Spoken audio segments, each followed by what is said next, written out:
Hello students, today it would be the last lecture based on unit number 4 which is electrical machines. Because up till now we have covered each and every topic based on electrical machine chapter. अगर कोई topic miss हुआ है तो comment box में comment करके आप जरूर से बताइएगा जिससे करके हम वो टॉपिक स्टडी करेंगे.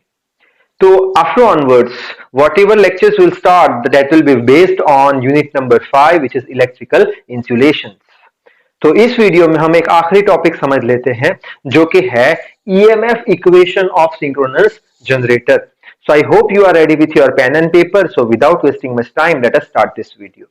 अब आपको एग्जाम में बहुत बार पूछते हैं कि जो EMF इक्वेशन है सिंक्रोनस जनरेटर का उसे डिराइव कीजिए. Derivation of EMF equation for synchronous generator. तो कैसे आप डिराइव करेंगे, कौन से कंसेप्ट लगाओगे, कौन से स्टेप लिखोगे, सारी बातें इस लेक्चर में हम करने वाले हैं.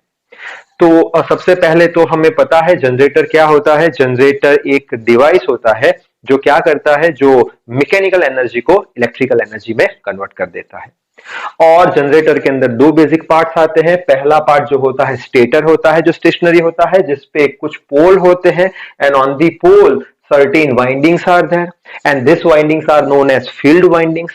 तो यहाँ पे जो वाइंडिंग की गई है ये पोर्शन मैंने एनलार्ज करके यहाँ पे बना के रखा है, उसे हम फील्ड वाइंडिंग बोलेंगे. तो यहाँ पे कुछ ऐसे फील्ड वाइंडिंग की गई होती है और फील्ड वाइंडिंग पे we will supply the current. So according to the Faraday's principle क्या होगा, ये फील्ड वाइंडिंग जो है वो करंट की वजह से मैग्नेटिक फील्ड प्रोड्यूस करेगी, यानी यहाँ पे मैग्नेटिक फील्ड प्रोड्यूस हो जाएगी. ठीक है. अब ये मैग्नेटिक फील्ड के अंदर हमने एक रोटर रखा है.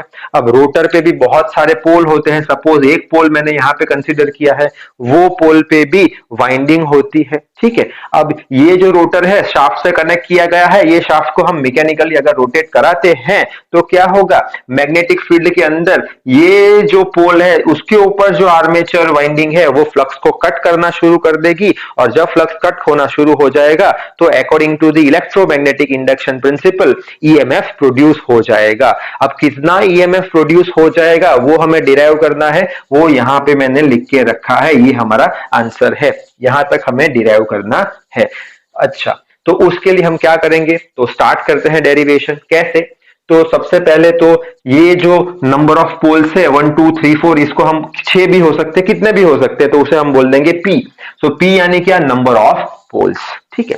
अब ये जो नंबर ऑफ पोल है इसके ऊपर हमने वाइंडिंग करके रखा है, तो ये वाइंडिंग को हम कंडक्टर बोलेंगे. ठीक है. अब जो कंडक्टर है उसे हम ZP से डिनोट करेंगे. ZP क्या है, नंबर ऑफ कंडक्टर्स पर पोल बोल लो, पर फेस बोल लो. और ये जो कंडक्टर है बच्चों वो सीरीज में कनेक्ट किए गए हैं. अब ये कंडक्टर कैसे सीरीज में वाइंड किए गए हैं वो समझने की कोशिश करते हैं. जैसे कि एक टर्न की अगर मैं बात करूं, ऐसे करके ये टर्न हो गया, ये एक टर्न हो गया. ठीक है. अब ये एक टर्न जो है हमारा उसमें कितने कंडक्टर है, तो मैं बोलूंगा ये एक कंडक्टर, ये दो कंडक्टर. ठीक है.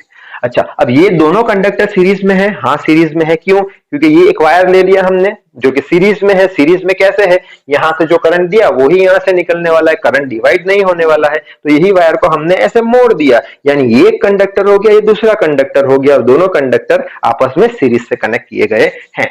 एक फेस के लिए बोल लो या एक पोल के लिए बोल लो, तो वही लिखा है ZP is equal to what, number of conductors in series per pole और पर फेस. ठीक है. अच्छा, अब यहां पे मैंने एक टर्न बताया है, ऐसे तो बहुत सारे टर्न होंगे. सो नंबर ऑफ टर्न्स जो है एक पोल पे उसको हम बोल देंगे TP. TP क्या है, number of turns per pole और पर फेस. सारी कहानी हम एक पोल के लिए कर रहे हैं या बोल लो एक फेस के लिए हम कर रहे हैं. ठीक है.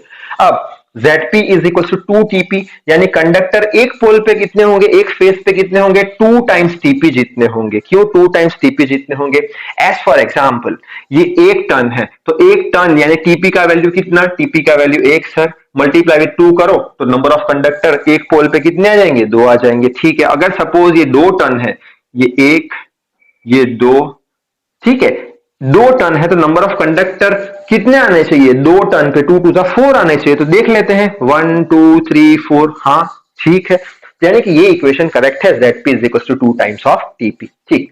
अब ये रोटर को हम जब रोटेट करते हैं तो उसका कुछ स्पीड होगा, तो वो स्पीड को हम बोल देंगे N. N क्या है, रोटर का स्पीड इन RPM. RPM यानी क्या बच्चों, रिवॉल्यूशन पर मिनट. ठीक है. अच्छा, अब ये अगर स्पीड से हमने इसे रोटेट किया तो क्या होगा, फ्लक्स जो है वो आर्मेचर वाइंडिंग, यानी ये जो पोल है रोटर का उसके ऊपर आर्मेचर वाइंडिंग है, वो आर्मेचर वाइंडिंग फ्लक्स कट करना शुरू कर देगी। ठीक है, अब हम क्या करेंगे, हम सिर्फ और सिर्फ एक कंडक्टर की बात करेंगे। किसकी? एक कंडक्टर की बात करेंगे। सपोज करते हैं कि एक जो कंडक्टर है उसके ऊपर 5 फ्लक्स है। कितना फ्लक्स है? 5 फ्लक्स है। तो मैंने यहां पे लिख लिया क्या, 5 इज इक्वल टू फ्लक्स पर कंडक्टर। एक कंडक्टर पे कितना फ्लक्स कट हो रहा है जब उसे रोटेट करते हैं, तो सपोज 5 फ्लक्स अभी फिलहाल कट हो रहा है। ठीक है, अब फ्लक्स कट होना शुरू हो जाएगा तो क्या होगा, यहां से इलेक्ट्रिसिटी प्रोड्यूस होगी। अब वो इलेक्ट्रिसिटी की फ्रीक्वेंसी कितनी होगी, तो मैं बोलूंगा एफ जितनी उसकी फ्रीक्वेंसी होगी। ठीक है, अब ये यहां पे एक कंडक्टर है, कंडक्टर यानी आर्मेचर वाइंडिंग है जो रोटेट हो रही है। अब ये जो एक कंडक्टर है बच्चों, ये जब एक रिवॉल्यूशन कंप्लीट कर देगा तो इस पे कितना फ्लक्स कट होगा या कितना फ्लक्स चेंज होगा, तो मैं बोलूंगा कि इस पे मैं बोलूंगा 5 तो एक कंडक्टर पे है। ठीक है, यहां से हुआ 1 5 2 5 3 5 4 5, यानी 4 5 जितना फ्लक्स कट करेगा एक कंडक्टर एक रिवॉल्यूशन में। या यहां पे 4 क्या है, नंबर ऑफ पोल्स है, और नंबर ऑफ पोल्स को हमने पी से डिनोट किया है, तो 4 की जगह मैं पी लिख लू, 5 लिख लू, यानी P5 जितना फ्लक्स एक कंडक्टर एक रिवॉल्यूशन में कट करेगा। तो वही चीज मैंने लिखी है, P5 is equal to flux cut by one conductor in one revolution. एक रिवॉल्यूशन में P5 जितना फ्लक्स कट हुआ या P5 जितना फ्लक्स चेंज हुआ एक रिवॉल्यूशन में। ठीक है, अब एक रिवॉल्यूशन होते ने ये एक रिवॉल्यूशन कंप्लीट करने में कितना टाइम लगेगा, तो एक रिवॉल्यूशन कंप्लीट करने में 60/n जितना टाइम लगेगा, किसमें? सेकंड में। ठीक है, अब क्वेश्चन आएगा कि सर 60/n जितना टाइम एक रिवॉल्यूशन में कैसे लगेगा, सेकंड में। तो उसके लिए हम समझने की कोशिश करते हैं, जैसे कि कोई मोटर है, उसका आरपीएम सपोज 100 आरपीएम से रोटेट हो रहा है, यानी कि मैं ऐसा बोल सकता हूं कि जो मोटर है वो 100 रिवॉल्यूशन खत्म कर रहा है, आरपीएम रिवॉल्यूशन पर मिनट, यानी एक मिनट के अंदर। ठीक है, तो एक रिवॉल्यूशन अगर मुझे कराना है तो कितने मिनट लगेंगे? ठीक है, तो आंसर क्या आएगा, एक रिवॉल्यूशन 1 डिवाइडेड बाय 100, ये क्या मिनट में आएगा। ठीक है, अब यही चीज को 1 डिवाइड बाय 100 तो क्या है, आरपीएम, यानी एन का वैल्यू है, एन का वैल्यू है, तो ये 1 बाय एन लिख लो, किस में आएगा आंसर? मिनट में आएगा। सर हमें तो सेकंड में चाहिए, तो मल्टीप्लाई विद 60 कर दो, सेकंड आ गया 60/n, यानी कि 60/n सेकंड जो है वो टाइम लगेगा कितना, एक रिवॉल्यूशन खत्म करने में। शायद आपको समझ में आ गया होगा। ठीक है, अब फ्लक्स कट हो रहा है, इसका मतलब जो भी इलेक्ट्रिसिटी है वो इंड्यूस हो रही है, ईएमएफ इंड्यूस हो रहा है। तो according to the Faraday's principle of electromagnetic induction कितना ईएमएफ प्रोड्यूस होगा, ये भी इक्वेशन हम पढ़े हैं, d5/dt जितना। कितना फ्लक्स चेंज हो रहा है, d5, यानी P5 जितना फ्लक्स चेंज हो रहा है, तो d5 की जगह P5 रख दिया। ये जो फ्लक्स चेंज हो रहा है बच्चों, वो चेंज होने में कितना टाइम लग रहा है, सर वो भी हमने ढूंढा है 60/n, तो 60/n मैंने लिख दिया। अच्छा, तो इसका अगर आंसर ढूंढोगे P5, ये 60 नीचे, n ऊपर चला जाएगा। ठीक है, अब ये P5 n/60 में n जो है बच्चों सिंक्रोनस स्पीड होती है, पता है उसका वैल्यू कितना होता है, 120f/p। तो यही n की वैल्यू मैंने 120f/p रख दी, तो ये p से p कैंसिल, ये 0 0 गया, ये 6 2 12, तो 25f इतना ईएमएफ प्रोड्यूस हो रहा है। किसकी वजह से? एक कंडक्टर की वजह से। सर क्यों एक कंडक्टर की वजह से? क्योंकि हमने क्या इमेजिन किया था, P5 जितना फ्लक्स कौन कट कर रहा है, एक कंडक्टर कट कर रहा है, तो इतना ईएमएफ एक कंडक्टर इंड्यूस करेगा। ठीक है, यहां तक आपको कहानी समझ में आ गई। ठीक है, लेकिन हमारे पास है कितने कंडक्टर, सर ZP जितने कंडक्टर है। तो अगर एक कंडक्टर ने 25f जितना ईएमएफ इंड्यूस किया, तो ZP कंडक्टर कितना करेंगे, तो कुछ नहीं करना, 25f इंटू ZP कर दो, तो ये आंसर आ जाएगा आपका किसका, ईएमएफ का। किसके लिए? पर पोल के लिए। क्यों पर पोल, पर फेस के लिए आएगा सर? क्योंकि यहाँ पे ZP क्या है, number of conductors in series पर फेस, पर पोल, यानी ये जो ईएमएफ का आंसर आया बच्चों, वो पर पोल यानी एक पोल के लिए आया या फिर एक फेस के लिए आ गया। ठीक है, अब ये इक्वेशन में ZP का जो वैल्यू है वो हम यहां से उठा के रखेंगे 2TP, तो ZP की जगह 2TP लिख लो, so 2 2 4, so 4 5f into TP।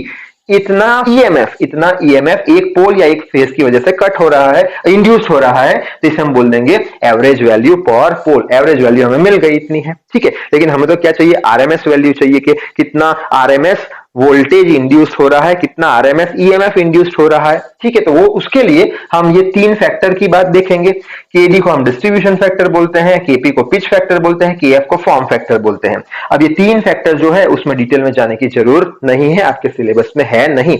तो यहां पे आप इतना जान लीजिए कि जो 3 जो फैक्टर है बच्चों, वो वाइंडिंग से रिलेटेड है, यानी कि वाइंडिंग लेप में है या वेव वाइंडिंग है, वाइंडिंग का डिस्ट्रीब्यूशन कैसे है, तो उससे ये सारी रिलेटेड टर्म है। लेकिन इसमें से जो फॉर्म फैक्टर है वो बहुत ही इंपॉर्टेंट है, उसका इक्वेशन आपको याद रखना पड़ेगा। क्या है उसका इक्वेशन केएफ का, कि RMS value by average value. किसकी आरएमएस वैल्यू? अल्टरनेटिंग क्वांटिटी की आरएमएस वैल्यू। एवरेज वैल्यू किसकी? अल्टरनेटिंग क्वांटिटी की एवरेज वैल्यू। अब हम आरएमएस वैल्यू पढ़ चुके हैं अल्टरनेटिंग क्वांटिटी के लिए, तो उसका क्या आता था, हमने पता है वी आरएमएस हम क्या लिखते थे, 0.707 वीएम लिखते थे ईएमएफ। फिर हम एवरेज वैल्यू वी एवरेज का इक्वेशन भी डिराइव किया था जो था 0.637 वीएम। बस, तो यहाँ पे आरएमएस वैल्यू ये डाल दो और यहाँ पे एवरेज वैल्यू ये डाल दो, वीएम वीएम कैंसिल, तो आंसर इसका आ जाएगा 1.1। फॉर्म फैक्टर 1.1 आ गया। अब ये फॉर्म फैक्टर का आंसर हम अपने ओरिजिनल इक्वेशन में डालेंगे, तो RMS value by average value कितना हो जाएगा? 1.1। RMS value by average value कितना हो जाएगा? 1.1। हमें तो क्या चाहिए? आरएमएस वैल्यू चाहिए इंड्यूस्ड ईएमएफ का। तो ये आरएमएस वैल्यू को आप सब्जेक्ट बनाओ, तो RMS value EMF is equal to क्या होगा? 1.1 into average value of EMF. अब average value of EMF per phase के लिए तो हमें पता है, पर पोल के लिए तो हमें पता है, वो रख दी मैंने, तो आंसर आ गया ये। अब ये जो आंसर आया बच्चों, वो किसके लिए आया? वो किसके लिए आया? एवरेज वैल्यू ईएमएफ की पर पोल के लिए आपने रखी, तो आरएमएस वैल्यू ऑफ ईएमएफ की आपको पर पोल की ही मिलेगी या पर फेज की ही मिलेगी। तो ये हमारा बच्चों हो गया फाइनल आंसर। अब थोड़ा और आगे जाते हैं, जो इतना नेसेसरी नहीं है लेकिन आप याद रख लेना एग्जाम के लिए। ये तो हो गई आरएमएस वैल्यू। नेट ईएमएफ अगर फाइंड करनी है आपको तो कुछ नहीं करना, ये जो इक्वेशन है बच्चों उसमें केपी और केडी जो ये फैक्टर है उसको मल्टीप्लाई करके आंसर लिख के आ जाना है। तो इस वीडियो में बस इतना ही। नेक्स्ट वीडियो से we will start with a new chapter which is unit number 5 electrical insulation. So till then read hard, work hard. Thank you very much.